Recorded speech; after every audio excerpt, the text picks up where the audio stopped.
You are listening to Practical and Woo by Mindset and Manifest.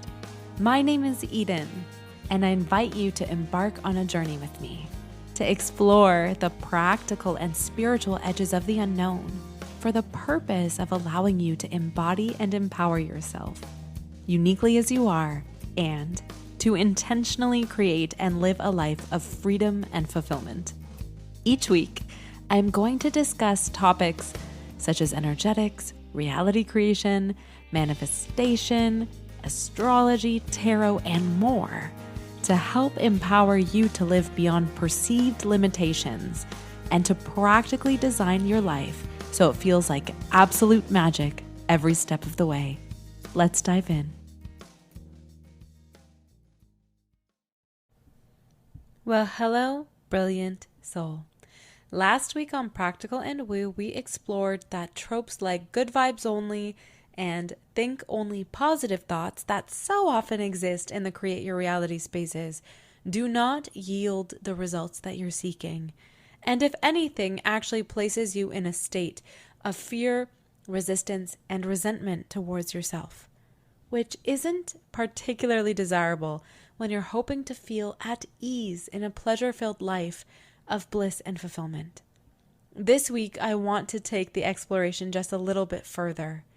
It is true that to be militant towards yourself regarding the constant and rigid monitoring of your 50 to 70,000 daily thoughts is a practice that tends to yield frustration, burnout, and misery.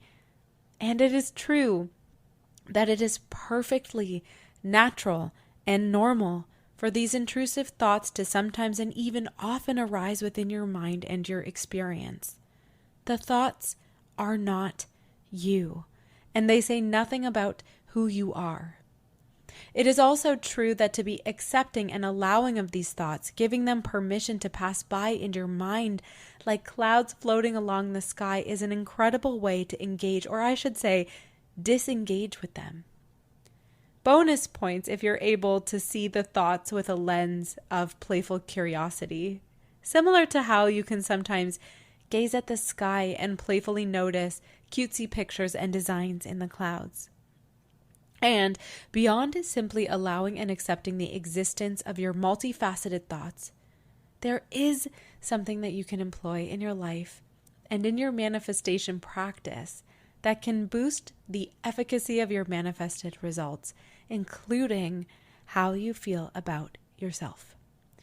This something is what, for the purposes of this episode, I'm going to refer to as the application of word magic.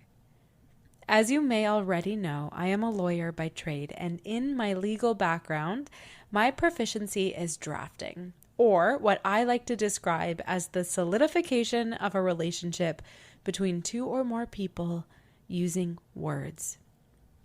The thing about drafting is that grammar matters and word choice matters. And when I'm drafting a contract or an agreement or a will or whatever else, there will always be moments when I sub words for other words that are basically the same, but yet so different. Every single word carries an implication, and every single word becomes part of the unified whole in a way that makes the document functional and hopefully ironclad.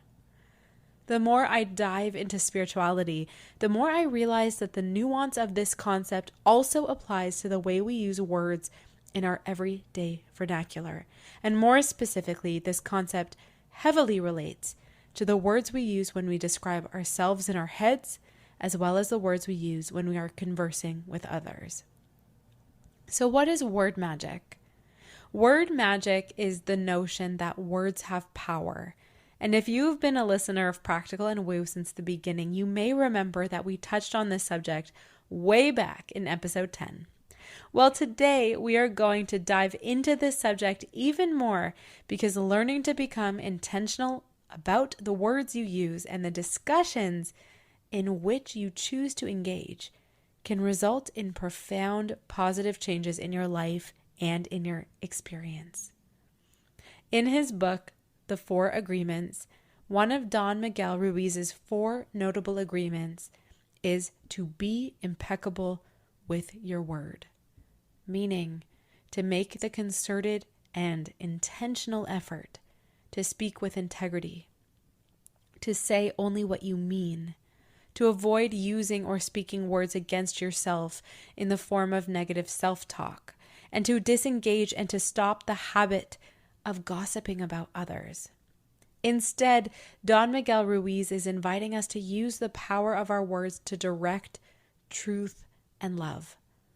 Words carry energy and weight, an energy that is compounded by the collective meaning of those words, a collective meaning that is also rooted in the ancient origins and etymology of how they came to be in the first place.